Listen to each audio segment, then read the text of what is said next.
అంటే మెగాస్టార్ గారు చేసే అంత డెప్త్ ఆ స్థాయి ఉన్న కదా ఇది.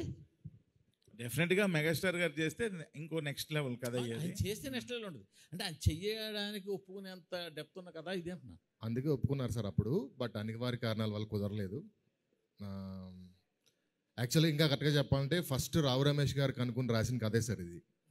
పూర్తి డైలాగ్ వర్షన్ కూడా అయిపోయిన తర్వాత ఈ కథ బాగుంది, ఆయన ట్రై చేయవచ్చు అని మధ్యలో ఒక ఫ్రెండ్ తీసుకెళ్ళారు అక్కడికి. సో ఆ తర్వాత కాన్సిక్వెన్సెస్లో కుదరలేదు. ఫైనల్గా మళ్ళీ ఎక్కడ మొదలు పెట్టామో మళ్ళీ అక్కడికి వచ్చాం. అంటే అంటే బయట వినిపించింది ఏంటంటే మెగాస్టార్ గారితో కుదరకపోవడానికి కారణం యంగ్ హీరో సెట్ అవ్వకపోవడం అనేది కరెక్టేనా కదా? 1, 2 అనే రీజన్స్ ఏం లేవు సార్, బట్ కుదరలేదు అంతే. ఆయన చేయాలనుకున్నాను. నిన్న కాక మొన్న కూడా రాజా గారు కలిస్తే నేను చాలా ఇమాజిన్ చేసుకున్నాను ఆ కథ చేయాలని, ఇలా చేద్దాం అలా చేద్దాం అని అనేంత ఇష్టం ఇంకా ఆయనకి ఎప్పటికీ ఉంది. అంటే ఇది బ్రోడాడీ రీమేక్ అన్నారు. అదే నేను ఇప్పటి వరకు బ్రోడాడీ చూడలేదు సార్.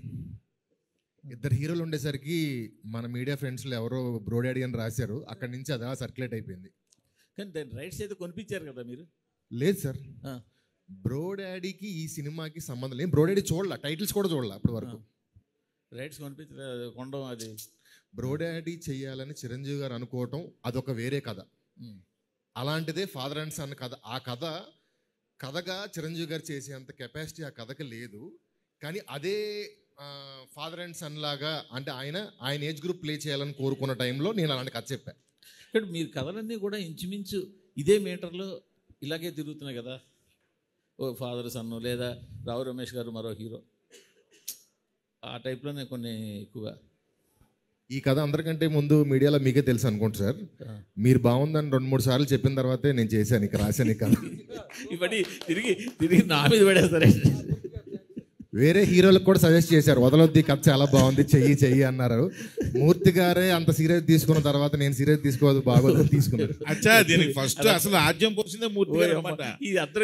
ఇది ఒక్కటి నేను చెప్పడం మర్చిపోయాను, సారీ సార్. కాదు, అందరూ కలిసి మొత్తానికి నా మీద నింద పడేసేలా ఉన్నారు. లేదు సార్, నేను కుర్చీలో కూర్చున్నా కిరీటం మీరు పెట్టారు, ఆ కిరీటానికి గౌరవం ఇవ్వాలని చేశాను.